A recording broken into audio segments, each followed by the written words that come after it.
Welcome to Psychological Explorations with John. Daniela?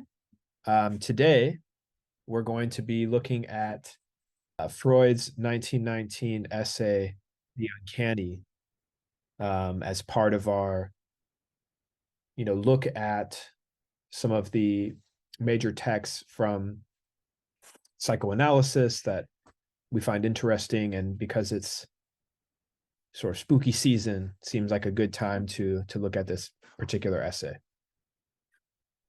So in a lot of ways, this is a real classic Freudian essay.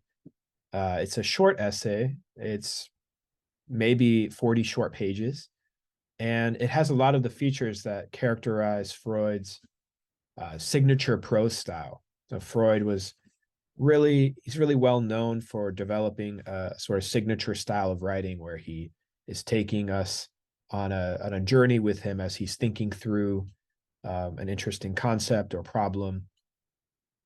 And in this essay, you get that same sense that Freud's trying to investigate a topic and taking us along with him.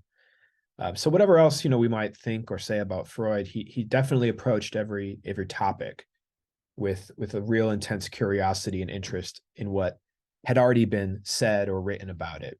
It's like the first 120 pages of the interpretation of dreams, for example, is just a review of the literature on dreams. And so Freud was always, I think, really interested in trying to present a balanced picture of what he was looking at.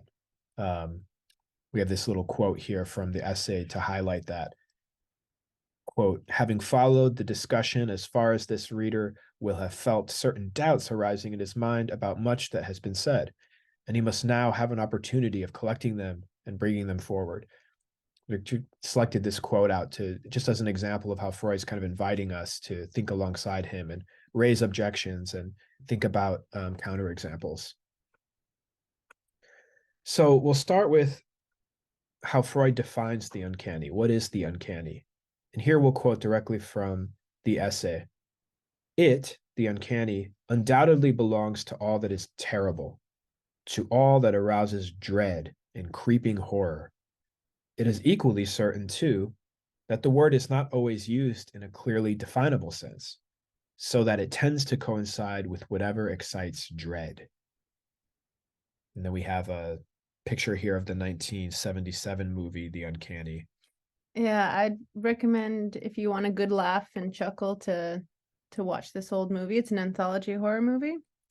So it has 3 stories in one, and it's about a writer who's trying to get a book published about his belief and sort of what he has come to find out about cats.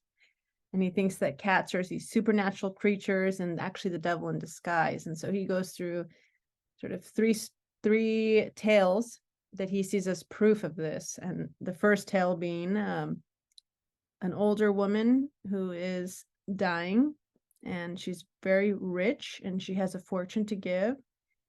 And she was going to give it to her nephew, but she's changed her mind because he hasn't come around or really taken much of an interest in her. So she's going to leave her fortune to the cats.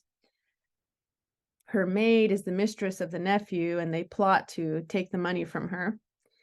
And when she finds this out, the maid tries to kill her and does kill her, and the cats seek their vengeance, and they kill her, the maid. And that's how the 3 stories go. And there's another story of an orphan girl who her parents die, and she has her cat with her, and the cat avenges sort of this girl from being bullied. And then the last story is of an actor and his wife, and he accidentally kills her, but he kills her on set with the prop switch so that he can be with his mistress. And the wife's cat avenges the death of the wife.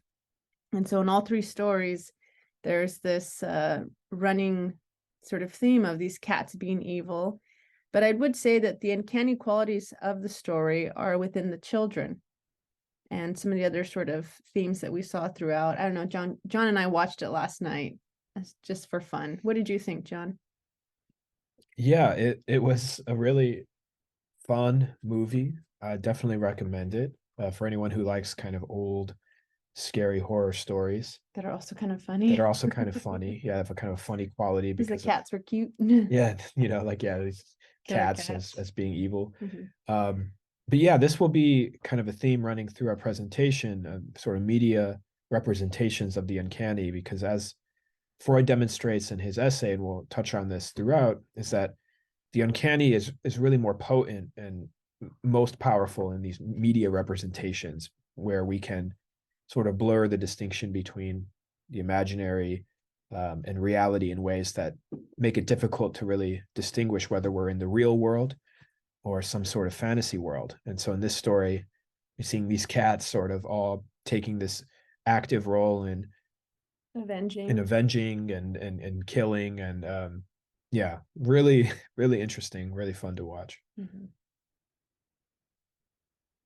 And so as Freud continues the essay, he's kind of looking at, all right, we have an idea of what the uncanny is, and then in a sort of typical way, he tries to approach the subject by looking at language and looking at how we use these words in a sort of like, Ludwig Wittgenstein way, like understanding a word requires us to sometimes think about how it's used and how people are using the word. So he takes a look at these two German words, heimlich and unheimlich.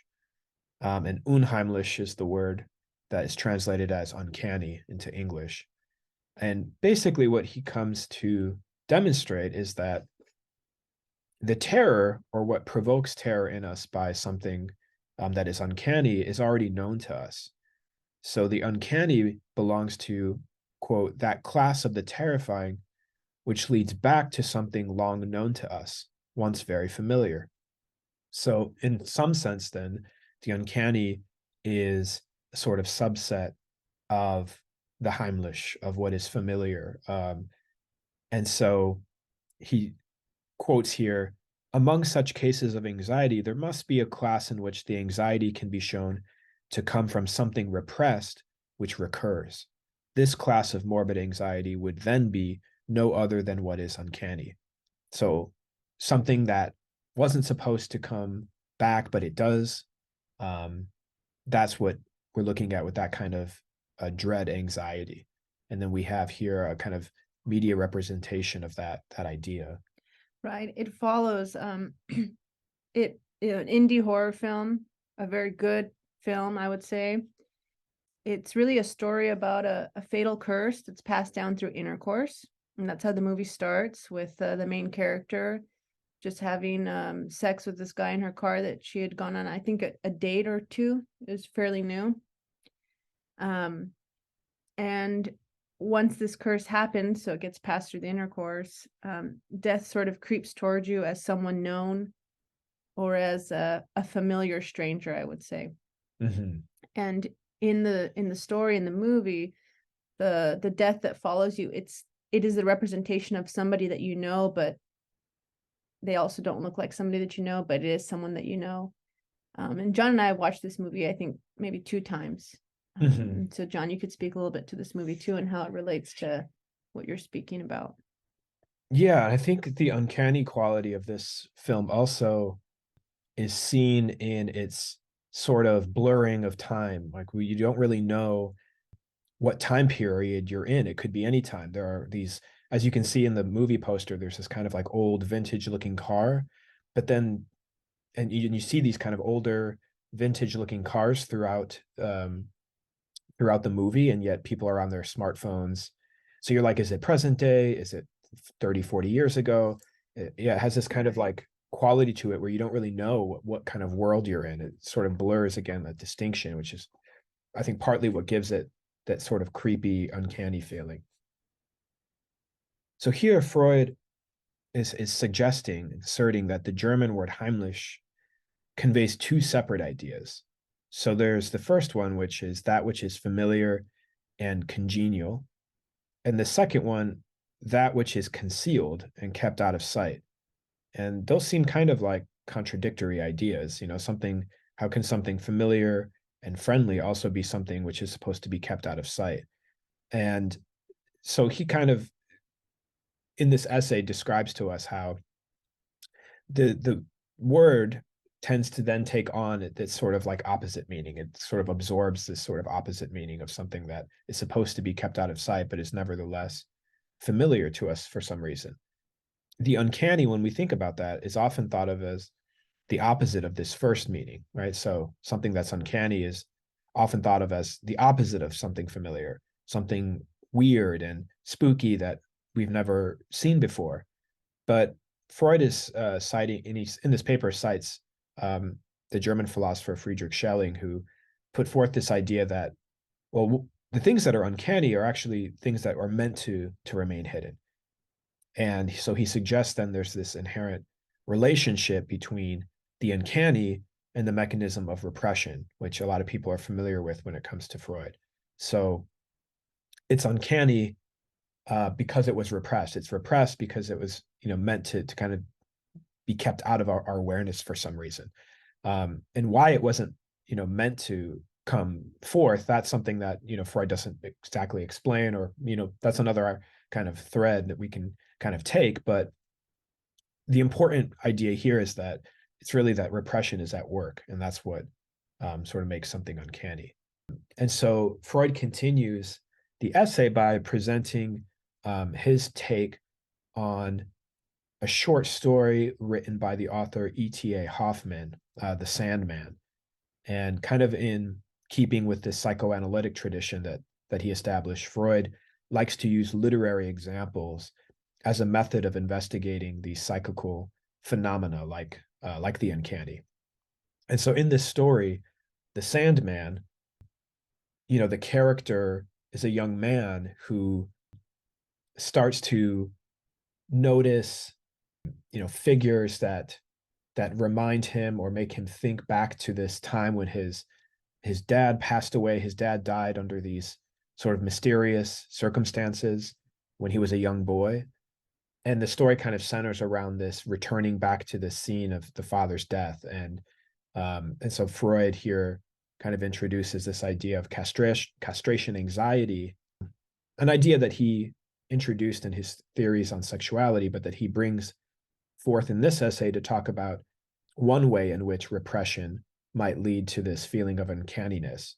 And that would be through castration anxiety. And so in this story, The Sandman, we see these three different characters that all seem to represent the same person.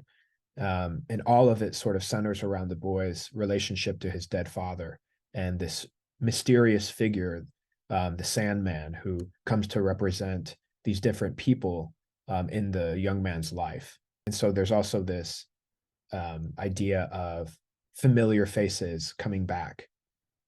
But to kind of get into the aspect of the story that focuses on castration anxiety, just to kind of review that concept briefly here, this is a type of anxiety that unfolds in the phallic stage. So, in Freud's theory, that's sometime between the ages of like 3 and 6. And the idea is that because the young child, for example, the boy, has the sexual desire and this desire for the mother, but then realizes he's in competition with this very powerful father, he resolves this anxiety where the boy feels that because of this sort of desire for his mother, he's going to become castrated as a punishment for his, for this desire for the mother, and that the father, as the more powerful figure in the Oedipal triangle, is going to do this. And so to resolve this anxiety, the boy then sort of represses or, suppresses this desire for the mother, and then identifies with the father as a way of resolving castration anxiety. And this concept is brought forth in the short story, The Sandman, where Freud suggests that the anxiety and the repression that surfaces in this story that causes the young man eventually to jump off a tower and kill himself was this castration anxiety through his interactions with these other characters in the story. In addition to this theme of castration anxiety, we also have this theme of the double that comes up. There's these three, like I said, three different characters, Coppelius, Coppola, and then the Sandman, which all seem to represent the same figure of the Sandman, which is kind of this boogeyman. the young boy's wet nurse told him that the Sandman is, comes at night to punish naughty children who don't go to sleep by, ripping their eyes out and, taking them away.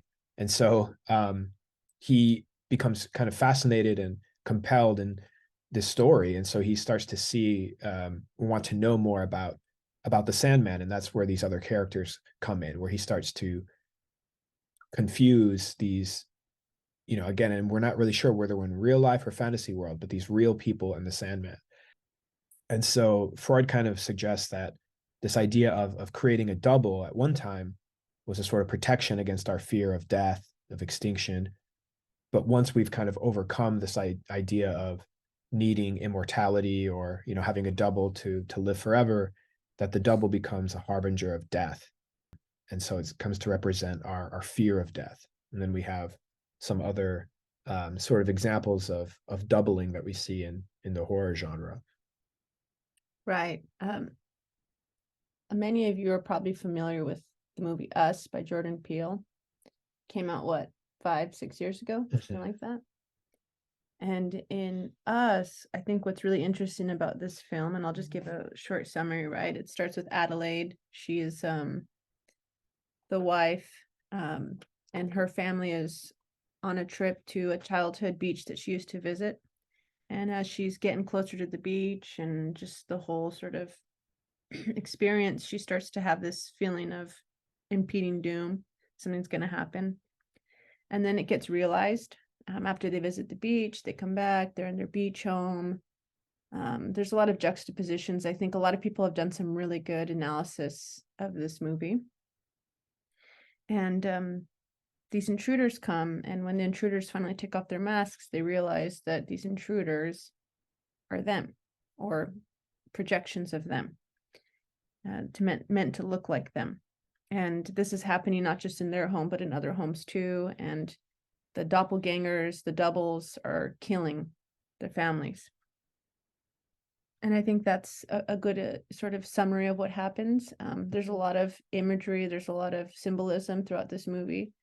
John, do you want to say something else about Us? No, that's a good summary. Just I think the other piece too is that the doubles, they do look exactly like the characters, but there's something off. There's something strange.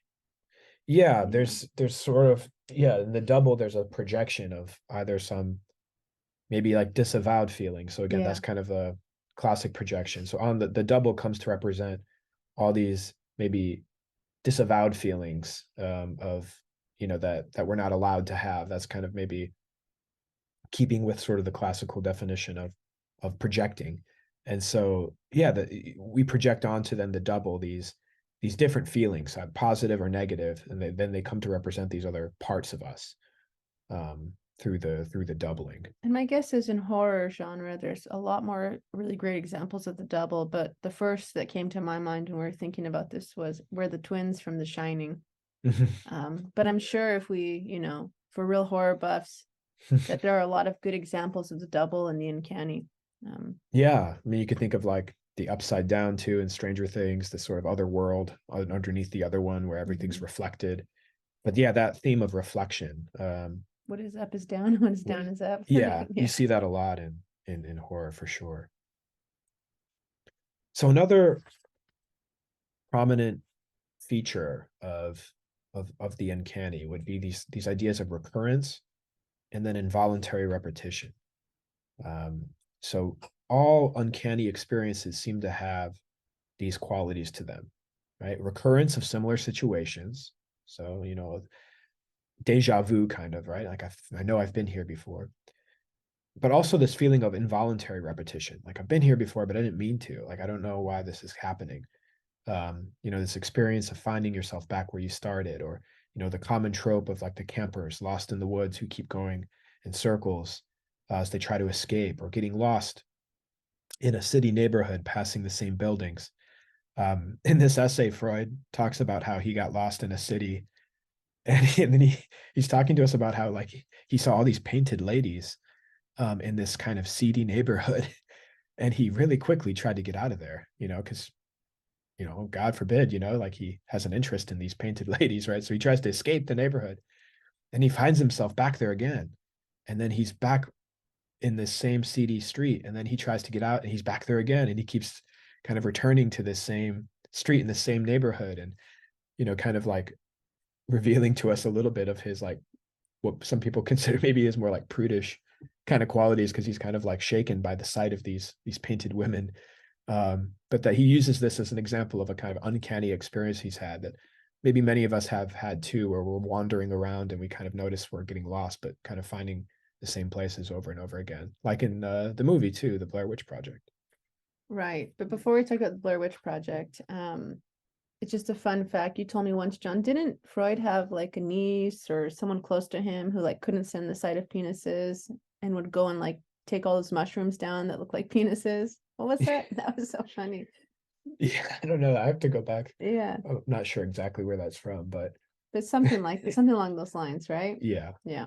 But the Blair Witch Project, I watched this movie at too young of an age. I think I was about 11 or 12, and it terrorized me for a long time. I had to sleep with my parents. I was just very frightened of this movie. And as we were thinking about this presentation and this reading, something started to make a little bit of sense to me. But for those of you who don't know, the Blair Witch, it really changed, I think, the genre of horror in present day. It was released in 1999, like an indie, I can't remember where, but it's an indie film as well. It's a found footage film of 3 young filmmakers, and they are going to go into the forest to try and figure out what's going on in the forest, right, with the Blair Witch, which is like a folk tale. And as they're sort of going in and they're interviewing locals, everyone's warning them not to go into the forest because it's cursed. But they're young and their hubris sort of, I think, gets in the way, and they continue on. And as they are in the forest, these strange occurrences start to happen. And it starts with 3, and then one of them disappears in the morning. They just don't know where he is. So there are 2 filmmakers are looking for him, and these strange occurrences happen. They hear kids laughing. They hear their 3rd guy sort of screaming for help. And the story goes, right, that this Blair Witch was this character named Rustin Parr, I believe. And he was a hermit who had abducted many children, and he would have one of the children hide in the corner or sit in the corner while he murdered the other one. So that's like the folklore. But at the end, what you see is the guy and the girl, I can't remember their names, they end up being sort of drawn because they're looking for their friend to this cabin. And this was the Rustin Parr's old cabin. And there's like bloody handprints everywhere and the satanic imagery. And you see this unseen force take the man and throws him in the corner, I believe. And then the woman is being dragged around by this unseen force, and then the film stops. But there's the repetition, the reoccurrence, right? Of it starts with this idea or this tale of these kids getting abducted and one in the corner and the other one getting murdered. And the story ends with that too. The man is in the corner and the girl is being sort of taken by this unforeseen entity. And I think the part of this movie that actually terrified me the most is right at the end when you see the man in the corner and the woman taken by this unforeseen kind of entity. And I think probably why as kids, when we were bad, we'd have to go to the corner. So there's something in that. I don't know. But this movie really, really terrified me as a child. Yeah, very spooky. Mm-hmm. It definitely has like that uncanny spooky quality of the blurring of reality and the imaginary. Right. Mm-hmm. Yeah, I'll most horror movies I can rewatch, but this is one I've never wanted to rewatch. Mm-hmm. Interesting. Yeah, too scary. It scared me too early on. Mm-hmm. Another theme that Freud brings forth in this essay is the idea of the evil eye, el mal de ojo, the malocchio in Italian. There's like 40 different translations of this word across the world. But this sense of there being a sort of evil behind certain looks or expressions or stares. this idea of like the gaze will be taken up later by a lot of thinkers like Lacan, right? Takes up this idea of the gaze. And so watching, viewing, seeing, certainly takes on an important, it's a prominent feature, I guess, in sort of like Western thought, right? Of being watched, of being observed. We can think of also Jeremy Bentham and the panopticon, right? Where we're all being observed by some authority figure. There's this sense of maybe a doll or an inanimate object looking back at us, right? This kind of spooky, creepy feeling that we get with dolls, especially around the eyes. And then later, the psychoanalyst Theodore Reich will talk about how it's this feeling of being observed as children, as young people, that's sort of the origin of our conscience and our capacity for self-criticism as well, that we only really come to understand ourselves as good or bad as a result of our relationships, as a result of being watched, of being observed, judged, and evaluated by parents, for example, teachers. And so this kind of evil eye or evil gaze certainly has this uncanny component to it, where we feel have this kind of eerie sense that somebody's watching me right now. And that's kind of, again, another kind of trope we see in horror movies, right? This feeling that we're being watched too, maybe. Like in The Shining, I know there was a really good video essay done on this, where the video essayist talked about how we as the viewers feel like Jack is watching us throughout the movie.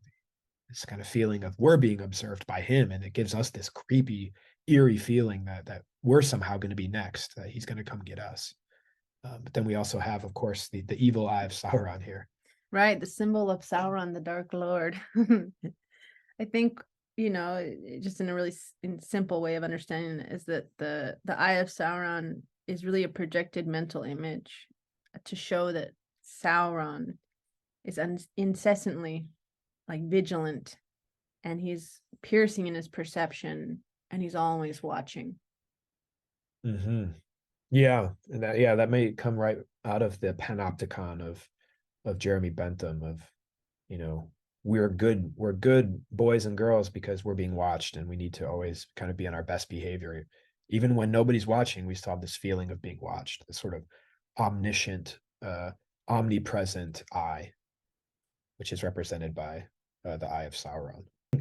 Toward the end now, there's another important idea that's brought forth in this essay, which is the relationship between the uncanny and psychosis.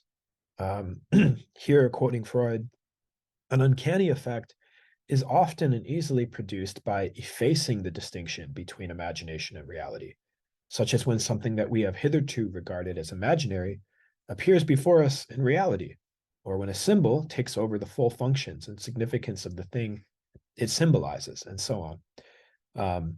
So it's exactly this kind of feature of thought, right, as expressed in language, that can make thought so powerful and potent, right? So it's like this idea of when thoughts become things in themselves. They're not just thoughts in our head anymore. They're actual, really existing things, which is when they can become very destructive, right, pathological. And Freud, throughout this essay, also talks about this sensitivity that we have to the uncanny, right? He talks about how he certainly doesn't have much sensitivity to it, right? Freud was known for being a kind of rigid kind of guy at times, not really interested in these sorts of feelings and sensations. But one sensitivity to the uncanny, may in part follow from these same mental processes involved in things like schizophrenia, where these delusional thoughts and ideas are understood to be real. They're not just occurring in my head, they're actually happening right now. And Freud talks about that in the context of omnipotent thoughts, which we will probably later understand as obsessional thoughts, like in compulsions and OCD related behaviors. And so this blurring of imagination and reality is really why we focused a lot on media representations in this presentation, because it's in media and film, books, TV, where we can really go well outside, right, the realm of the everyday, and this distinction starts to get blurred. Like in The Shining, where it's like Jack always has this feeling that he's been there before, and that this kind of story of him being the caretaker there and yet having this history there kind of again gives it that sort of uncanny quality.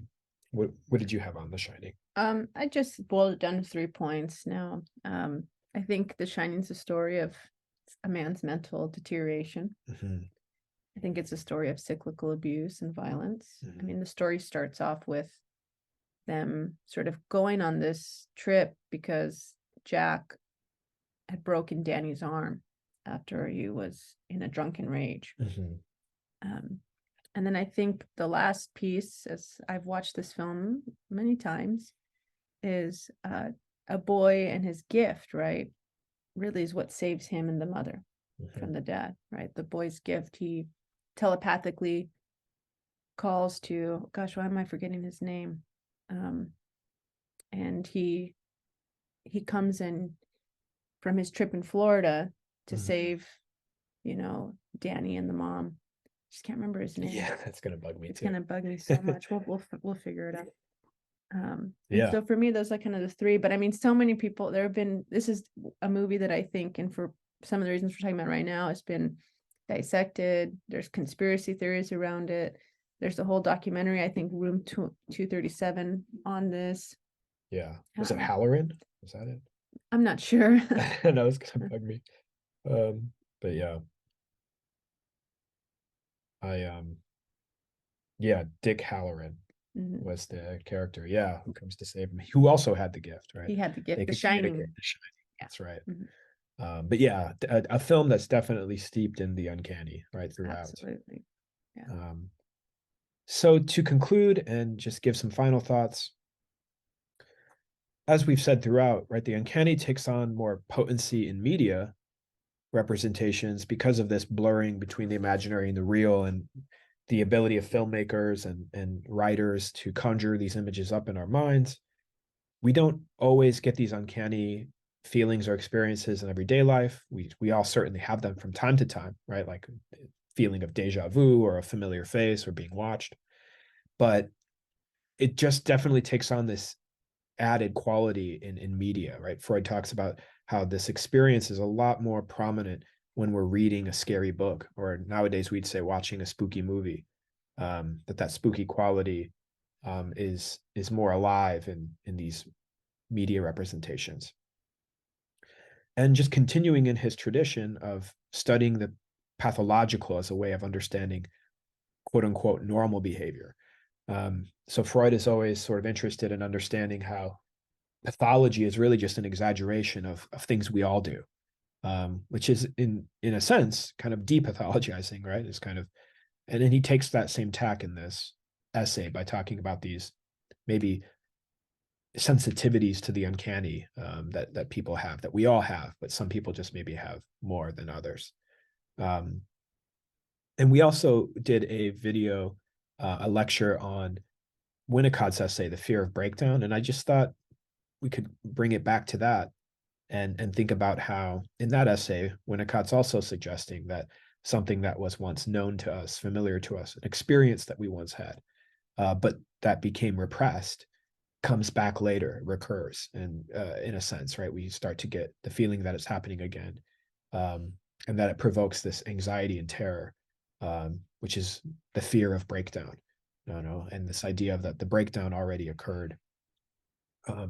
And so I thought that was an interesting way to connect it back to a previous lecture, and also show how this idea of recurrence of the same and comes up a lot in other essays and other writings. And we'd love to hear from people listening to this where you've seen this idea of something recurring that maybe wasn't supposed to recur but comes back and provokes terror. Where else that shows up in media and philosophy and so on. Be really curious to know. Well, we're going to go ahead and pause for now, and we'll come back and have a discussion between all 3 of us. So looking forward to that. Thanks for tuning in.